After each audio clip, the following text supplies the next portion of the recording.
Hi guys, it's your girl Adiola Patron. And it is me, Mara Musa. And welcome back to the Deep Hit Podcast. Woo! Woo! Woo! How are you, babe? I'm really good, feel good, smell good, look good. It's a good day. How about I love you? that. I'm really good, babe. Yeah. Do you know what? I watched this I watched this horror movie the other day. Okay, what was it called? I think it's called Excla. Was it on Netflix? Yeah, did you see it? No. EX something. Is it? Let me actually double check because Yeah. I hate saying stuff and then it's not really what it is. How are dolls? Because I did snap it. Sorry guys, bear with me. Just trying to get up all the details. Oh, it's called X-Leaker. I don't know how you pronounce that, but it's Elixir. Elixir? Is it Elixir? Yeah. Doesn't matter what I said. But yeah, the film's called Elixir. Right. Yeah, so it's about zombie. It was a zombie movie, Right. And this guy was basically creating this medicine that prevents you from aging. Okay. And he made it, and it kind of worked for a second, but then all of a sudden it just went left, and then he just basically turned into a zombie. Oh, but God. baby, it literally just takes one person to turn into a zombie. Yeah. To have an outbreak. Yeah, it's like infestation. It takes one Yeah, person to have babe. a disease, one person, and then it gets passed on. Yeah, and it's the curiosity that actually kills the cat. Everyone's all like, because obviously he was a father, and Yeah. people are like, oh, dad, is it okay? What's happening? And obviously while they're trying to say, what's happening? Stop, dad. He's biting them. So now one of the helpers got bit, and then they accidentally killed the dad, not knowing that they didn't kill the dad. He was actually already a zombie, and then somebody else turned into a zombie. And babe, as I was just watching it, I was just thinking, it just spreaded so quickly, and I wouldn't survive a zombie. No, have you watched World War Z before? Probably, but I don't remember. I'm not really a zombie horror Really? girl. They're very no. dumb, but Yeah, I and think I find it a out. bit annoying. I think the situations of it as well, just, But World War Z was when I realised, whoa, I couldn't survive. I think I'll try my hardest, Yeah. but I think you have to be very well connected, because how am I going to make my way to the rooftop to get to a helicopter? That's the only way you can really survive. Yeah. You need to be above. And also it made me realise I would kind of, I don't want to say die, but basically die very quickly, because I was looking in my fridge and I just thought I only have one bottle of water.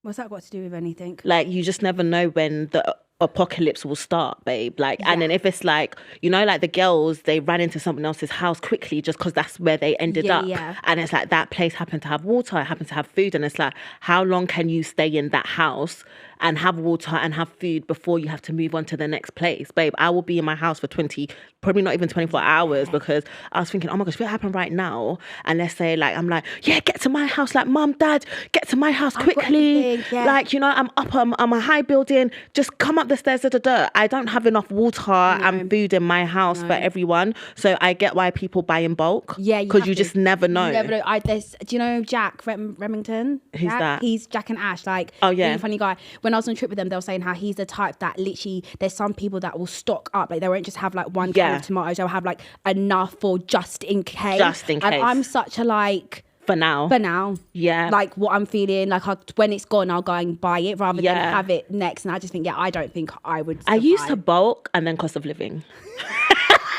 I used to bulk, and then I just thought, you know what? Let me just buy for now. Pay as you go. Pay as you go. That's so funny. But yeah, that's what I was thinking about over the weekend. Well, do you know what I was thinking about over the weekend? What? AI.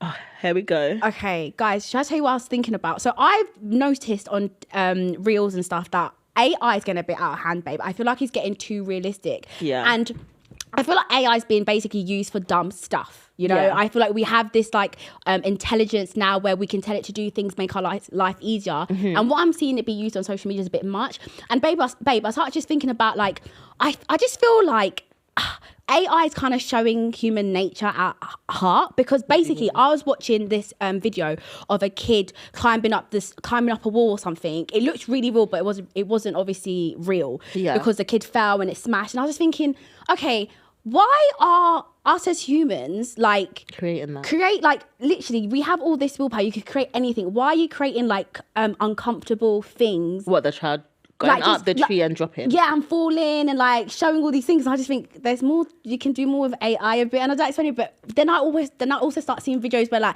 you'll see like a dog and then it'll just turn into like some creature. Yeah. And I just think it's disturbing. But my thing is, I was deep and I was thinking, when is disturbing not disturbing anymore?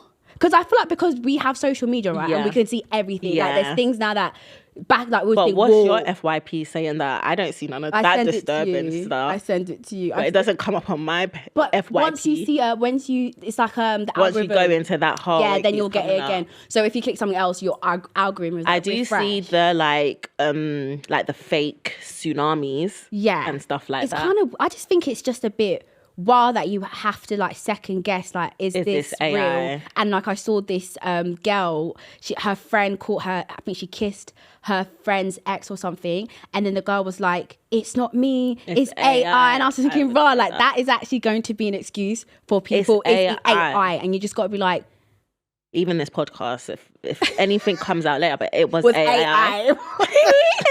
It wasn't me. So yeah, I was just kind of mind blown by just how it's only been 3 years, babe, and I just think it's gonna get so advanced. And I think, okay, so what's gonna happen? I feel like next? there's things that are AI right now that we don't know is AI. And I just that think the government know about. Yeah.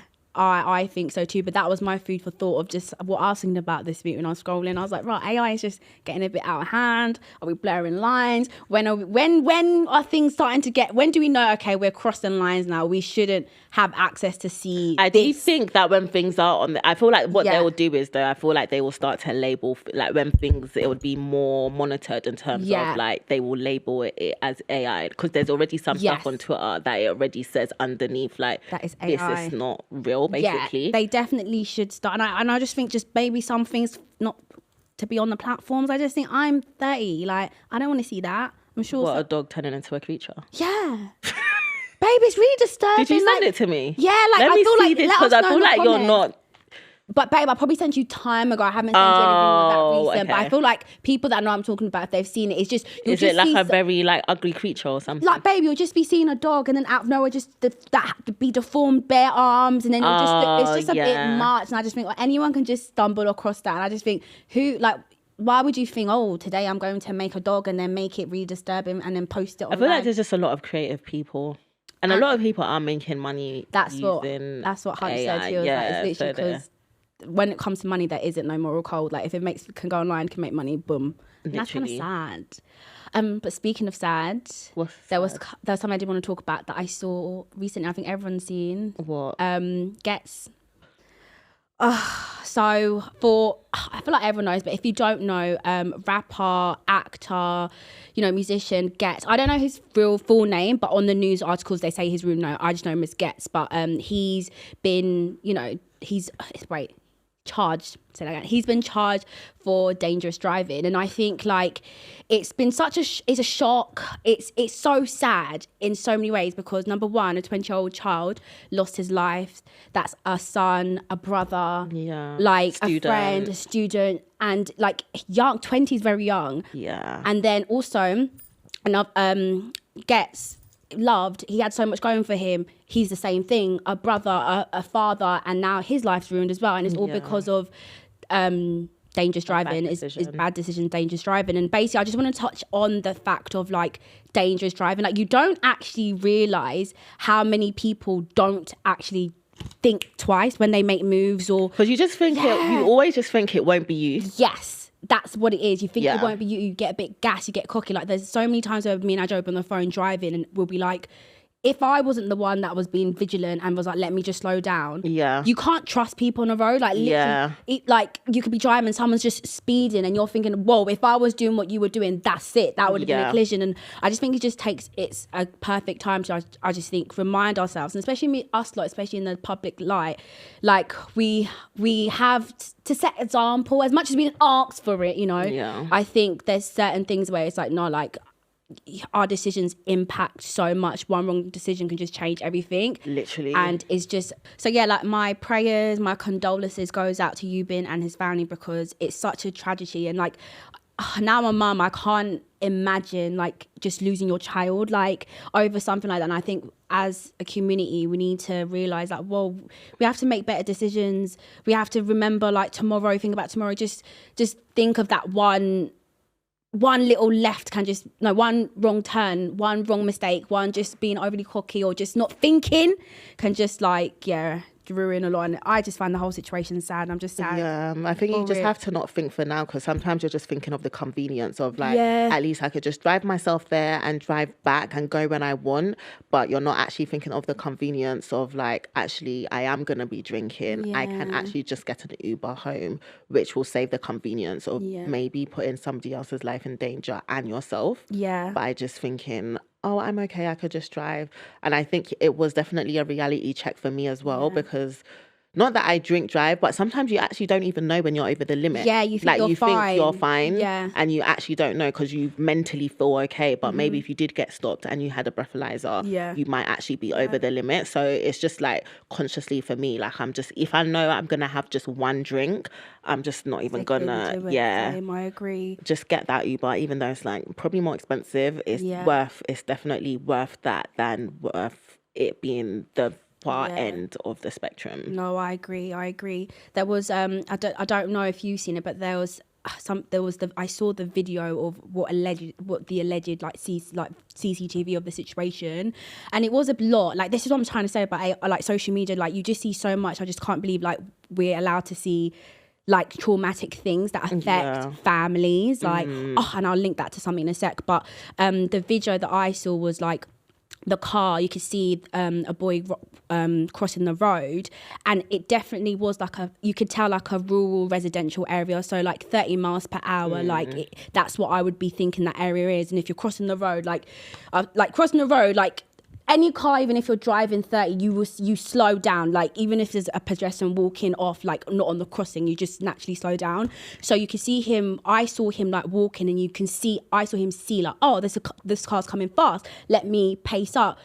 Before he could even have that chance to pace up, like it was. He was just going like, yeah, I it saw was that video very too. It was fast. just going too fast, and I just think there's actually never any reason to be going that fast. No, ever. I was talking to one of my guy friends about the situation. I was like, why? Because I noticed like sometimes, especially on those like slow roads, I see boys like booming it down with like their BMWs. Like, I noticed BMW drivers, babe, drive so fast sometimes. And he was saying how sometimes boys love the thrill of like the swerving, the slip roads like really tight. And I'm thinking, whoa, like I drive extra slow. Like, I'm more cautious. A kid can come out like, and there's so and just many... even the corner, sometimes you can't even see like another car coming from around the corner. You don't want it to be too late. Now all of a sudden I have to brake. Exactly. So yeah, that was just really sad. And yeah, I can't even imagine what this whole situation is for the family. But yeah, it's just sad. I'm so sad for him. I'm sad for the family. Like, things could be different,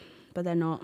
So yeah. Anything else you've seen? For our that with just so there was this TikTok video which was really, I want to say really dumb but funny, but basically it was a question of describe your ex as a shop.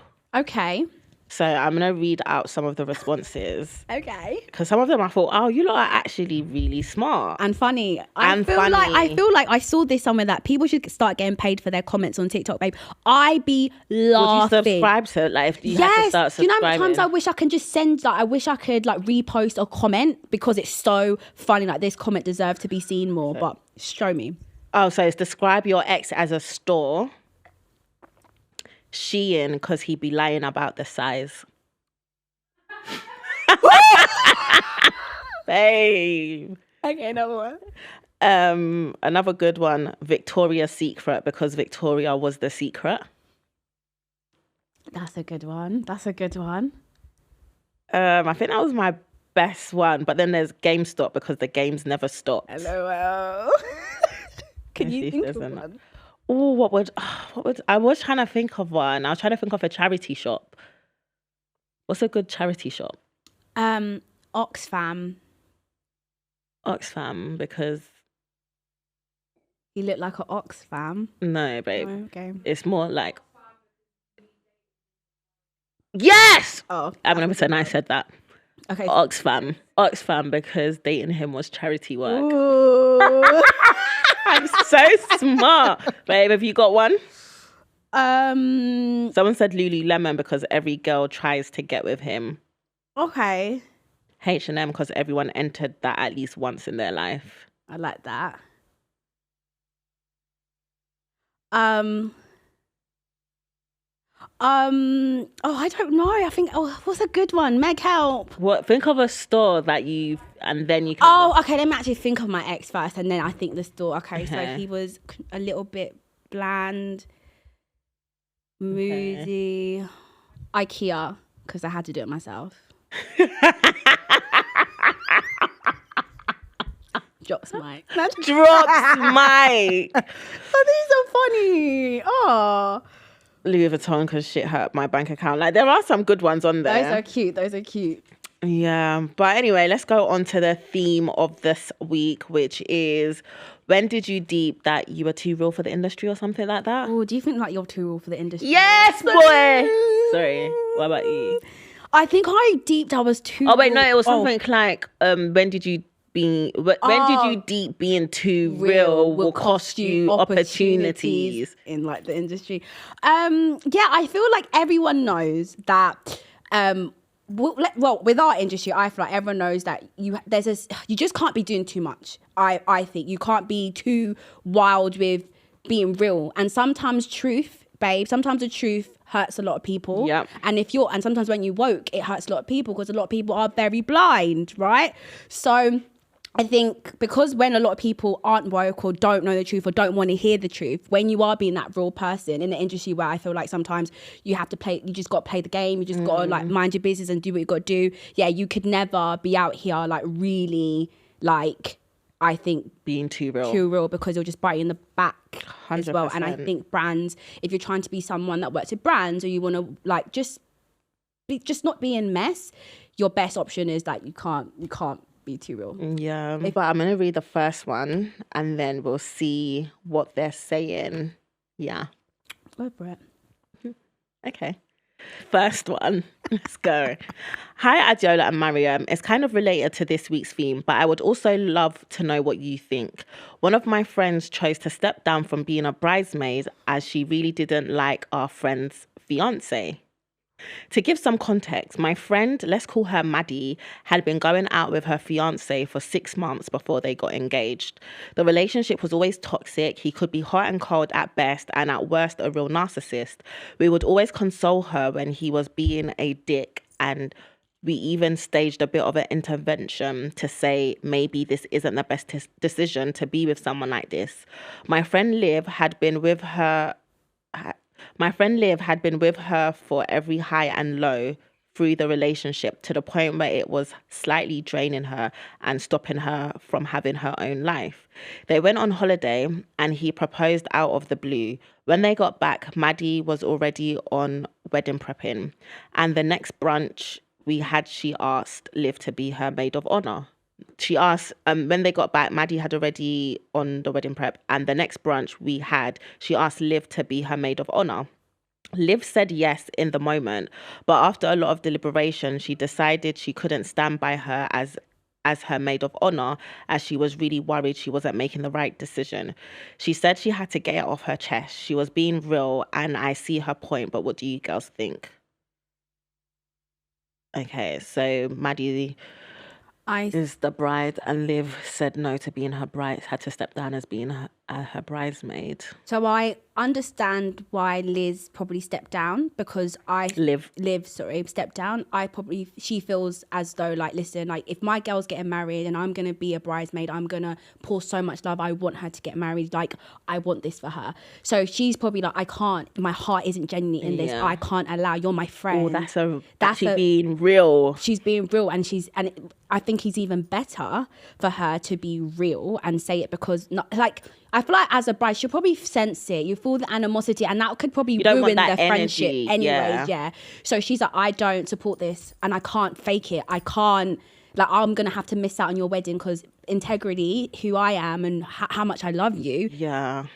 my stand on like how much I don't probably think this is right for you is me stepping off you like out of it as well. Yeah. And that's a big thing, babe. For you, if you did that, whoa, babe, that would be whoa. That must be But you would really you don't like. understand? It would be hard because they met 6 months. So Yeah. I think that's a shorter period of time I feel like for your friend to warm to the guy and maybe see what you see. 6 months is like, whoa, that's just quite quick, right? Yeah. If you don't see the and couple especially all the time. to have to go through a lot Yeah. in such a short space of time that your friends don't even like him. Yeah. And it's just, I hope who's getting married, sorry? Maddie. I hope Maddie can take this time to maybe think and be open-minded about, okay, this is for my friend to not like, babe, to step down of being a bridesmaid is either you can't actually hack the responsibility or you genuinely just feel like I can't be a part of this when I know. It would definitely affect the friendship though. Yeah. I feel like unless like Maddie like later on has some type of awakening or realization and she's like, do you know what? I see it now. But when she probably can't see it now, she will take it very personal. Like even just for me, you couldn't just show up. But I do think that's her being real. Yeah. And it is probably better because like you said, at the end of the day, you probably don't want that type of energy of somebody that actually genuinely doesn't want to be there. And at least she has that much accountability to know that I actually can't be around it. Like rather than doing like not turning up or showing up the way you would want her to as a bridesmaid. Yeah.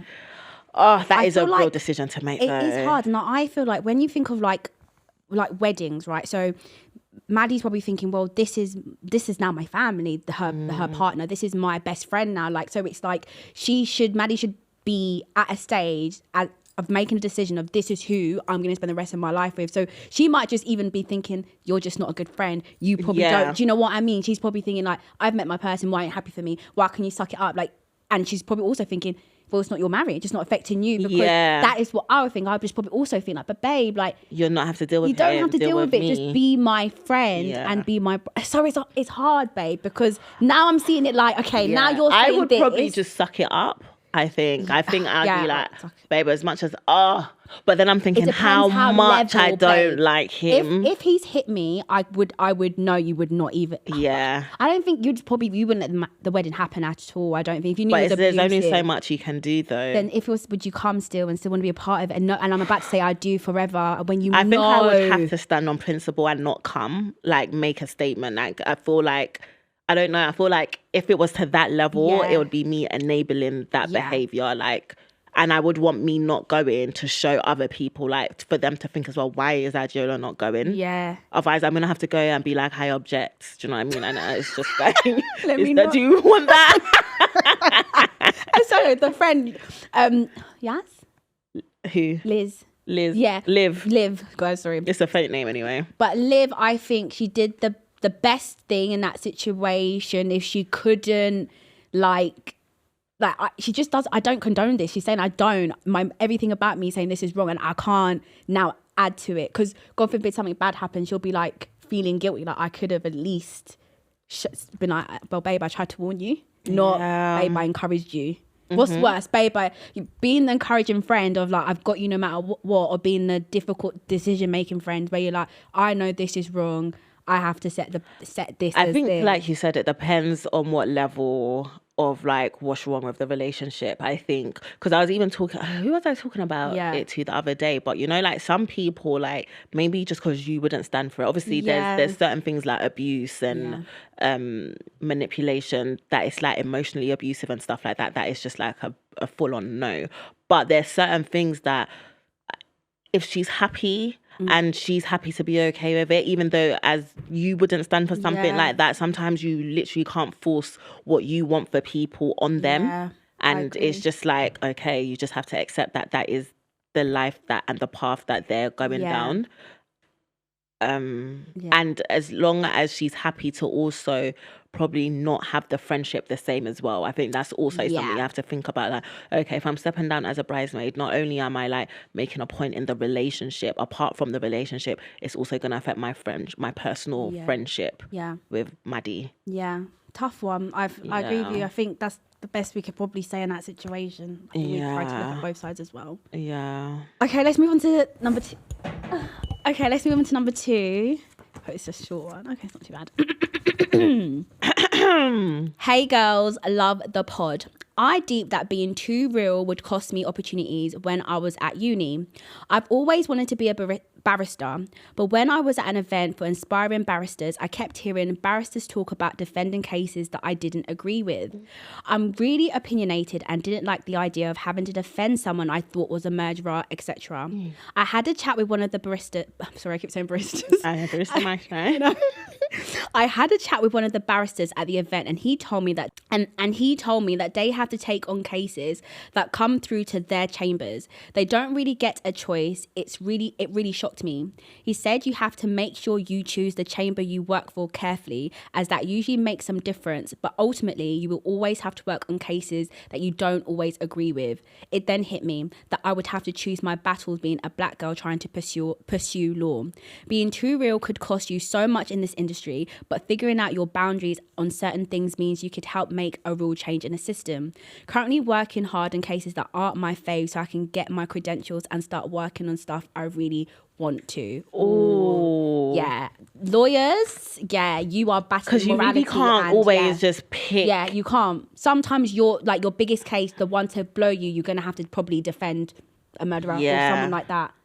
Or someone And it's you like, know especially if it's like wrong. your first big case. Yes. Like, obviously, sometimes you have to build yourself to get Yeah. to the point of like, I can walk away from this. Yeah. And why can you walk away from it? Yeah. Because you've built yourself and you've got the finances, Yeah. you've got your, credentials Yes. already that Yeah. you can just turn things on. And low-key, I feel like that's kind of like influencing. Yeah, Like, you know, when like some people are like, oh my gosh, I love this influencer so much. They don't take this role. You could tell like they just, everything that Quality. everything that they promote is like of quality, and it's like, babe, they don't do influencing full time. Yeah. Do you know what I mean? Yeah, It's yeah, like yeah. they have something, they might have a rich husband or they have a 9 to 5, Yeah, and it's that like covers, they like, yeah. can actually be like, no, I don't want to do this because Yeah. it's not their bread and butter. Yeah, yeah. Whereas sometimes when it is your bread and butter, you do have to do a lot more of the groundwork, and like, not saying that you're promoting every brand you don't agree with, but you're probably promoting a lot more brands. Yeah. Whereas some people can only promote 3 brands in a year, and it's like, oh yeah, like they're so like intentional, and it's like, yeah, they can be, but not everyone has that flexibility as well. I agree with you. It doesn't always work for everyone's cases. You obviously studied law. Did you ever want to do stuff like this, like actually defending? Not barrister. No, Really? I Why wanted to do not? more compliance. Did you think morally as well, like, you know, your moral No, ground? I just didn't want to wanna do it fair. that route. No, I think that's really funny. I don't think I'd be good at being a lawyer at all. I'm not really good at arguments, and I would feel I'll find victim in the victim and victim in the like that. I'll just feel sympathy some way. And I don't think I'll be Some able way. to defend something that I Yeah. think I probably would find it really hard. Yeah. And it will be a struggle for me. And I just feel like mentally it will just be draining. Yeah. So I think it would be hard. And would you say as well, like, you know how we obviously ask the question of, you know, being too real stops opportunities, but also I'd say like you can't, if you don't kind of turn away to certain things, it kind of stops opportunities as well. If you're not willing to, like, you know how she's like, oh, I have to turn a blind eye to this, it might also block opportunities. So yeah. See, sometimes like to get your way up, it's like sometimes it does like play on your moral compass a bit. Yeah. Because it does. And that's why they do say like, what have people at the top done to get to the top? Because it's not an easy thing. Like, I think you drop people on your way. People drop people on the way to the top. Yeah. People like you just do crazy things. You do ethically wrong things. It's just like, how much are you willing to sacrifice or bend that moral compass just to get to where you need to? And then, okay, let me make up for everything I've done. But then some people don't make up for everything they've done because it's already consumed them. They're rotten to the core, like they can't. And you know, when you're like, you've done so much bad, you can't even think like, how do I even start making amends? You just think, I'm just going all the way down. Just ride it now. Just ride it down. So, yeah. Okay, so let's read number 3. Hey girls, I'm a secondary school teacher. It's rough sometimes. I have lovely students and I'm really close with the students that are in my form. However, I didn't realise when I first got into the job that there are some boundaries I need to have with students. And recently I get pulled aside by my seniors because of it. Basically, some girls in my class were talking about a relationship they were in and wanted some advice. Did I say relationship? Oh, no. I saw you. I was listening. Sorry. I kind of forgot that they are a lot younger than me and that I'm someone they look up to. One of the girls'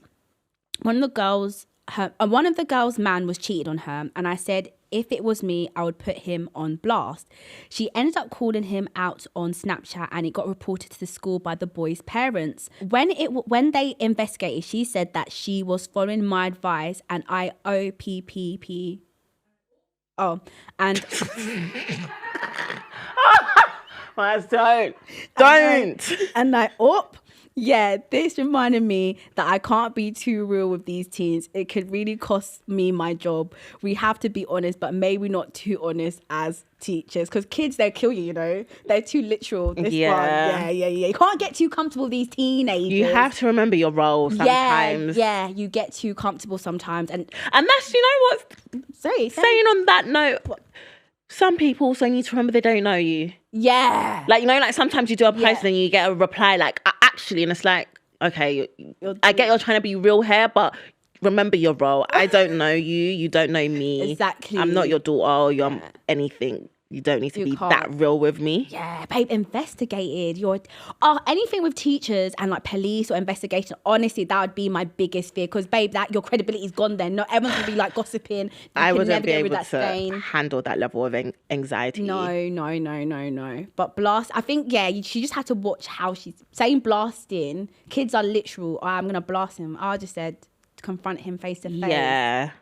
And that's quite a mature advice, girl. I personally would blast him. Yeah, as a teacher, what do you mean blast him? Even the lingo, that's very young lingo. But you know, like some teachers are actually young these days. Yeah, they be doing TikTok. Because you know, like teachers are our age. I'm younger. God, we're young. Yeah, but I'm younger. Yeah, like 26. I remember when I just finished uni, and then someone was like a teaching assistant, and then was a teacher, and this was like 26, like you said, 27, and I'm just thinking.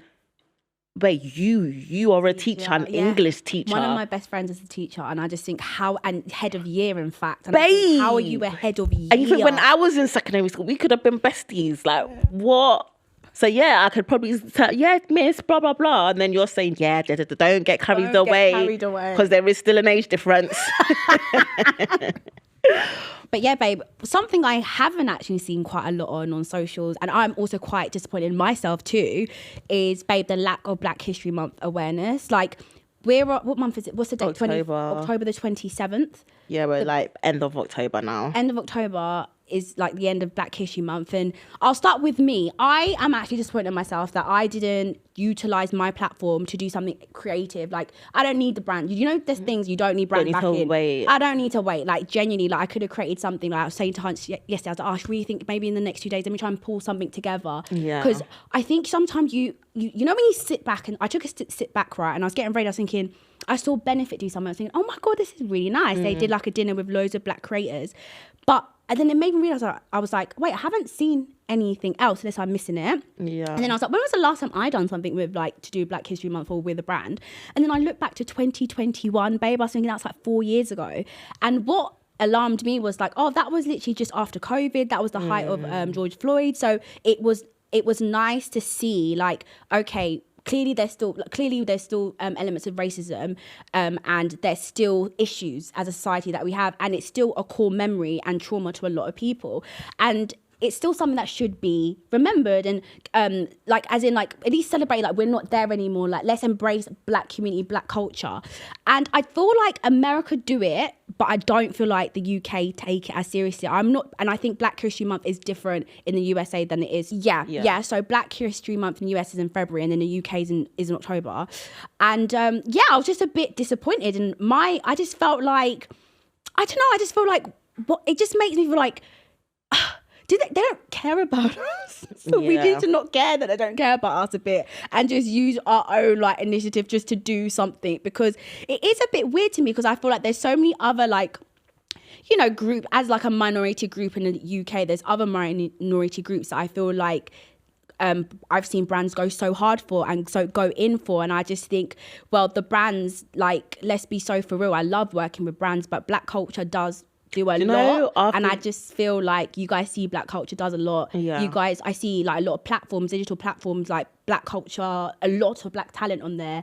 They get you your viral videos, they do so much. I didn't see one thing. You guys could have been like our top creators of content. We're so proud for helping the platform, and I just feel like, so yeah, I'm just a bit disappointed as a whole, but also within ourselves, like we should have maybe done something. Yeah, that's what I was gonna say. Like, I feel like obviously after you said that, I do think like probably like if we take Black History Month as seriously, not that we don't take it seriously, but if we are pushing it as much, it's the black as us.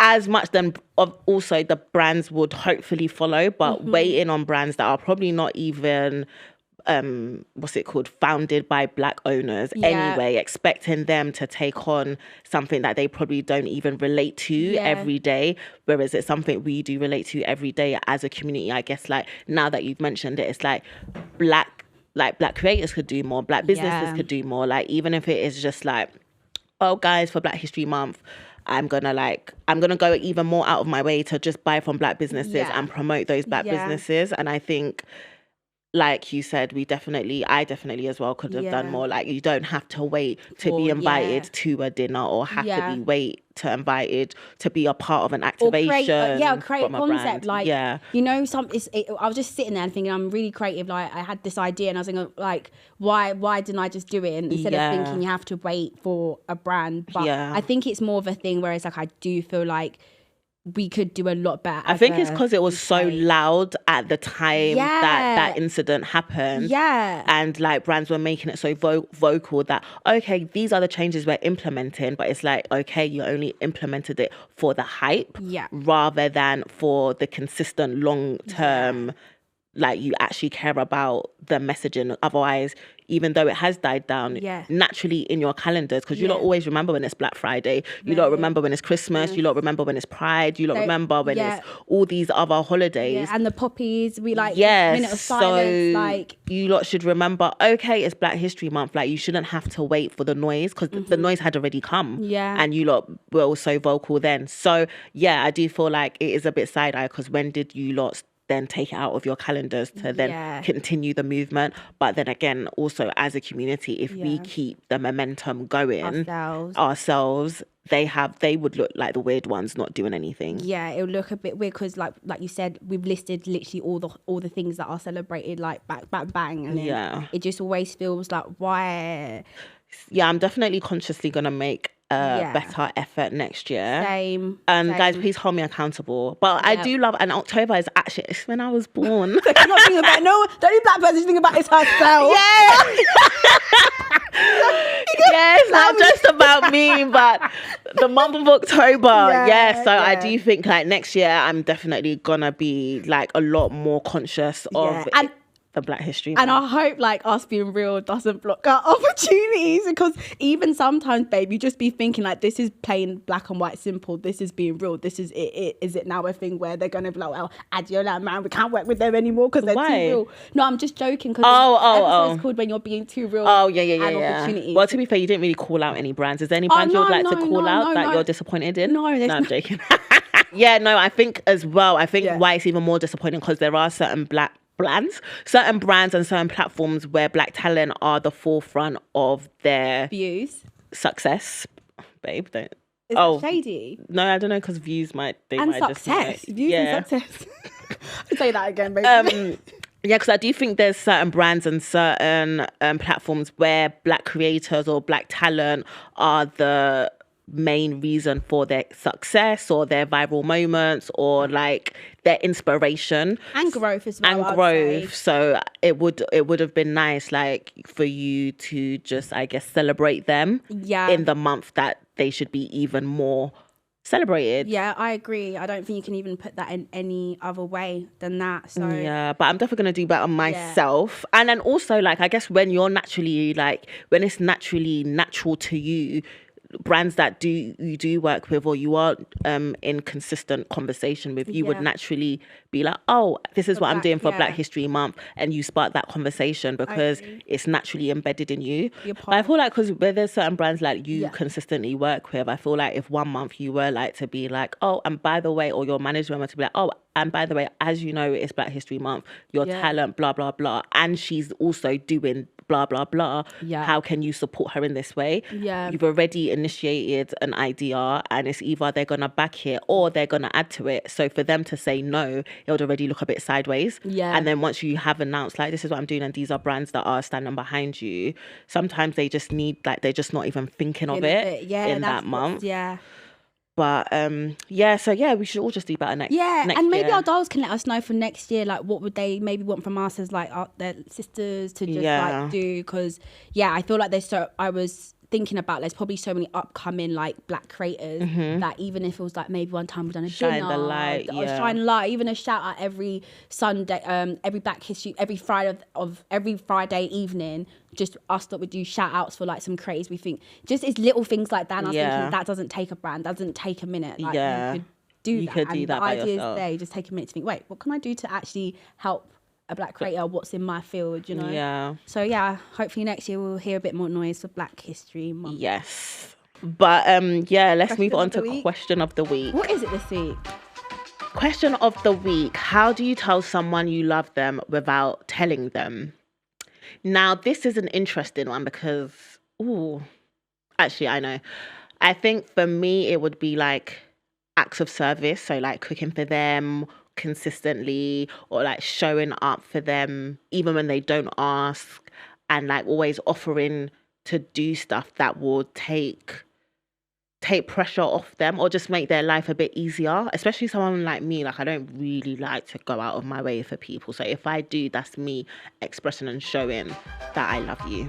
Okay, so how would I tell someone I love them without saying it? Super easy, just acts of service, cooking for them, giving them massages, making really cute like scrapbooks of your memories, just like buying gifts. I think acts of service is the best way because actions speak louder than the words anyways. So yeah.